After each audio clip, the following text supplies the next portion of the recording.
মানে আপনার ইমিউন সিস্টেমকে সাপ্রেস করতে হবে বা দুর্বল করে দিতে হবে। কিন্তু এটা করা যায় না, মানে এটা করা হয় না যদি না খুব বিশেষ দরকার হয়, যদি কোনো বিশেষ কন্ডিশন হয় সেই ক্ষেত্রে ইমিউন সাপ্রেশন দিয়ে এটাকে সাপ্রেস করা হয়।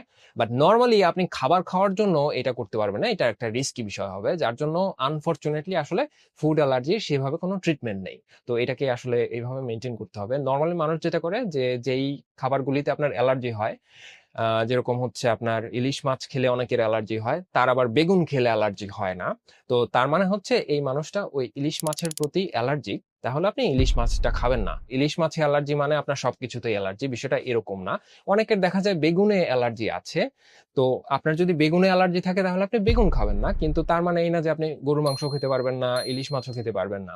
তো আপনাকে আসলে বেছে বেছে বের করতে হবে যে কোন খাবারগুলিতে আপনার অ্যালার্জিক রিয়াকশন হয়। যেই খাবারগুলিতে আপনার অ্যালার্জিক রিয়াকশন হয় সেই খাবারগুলি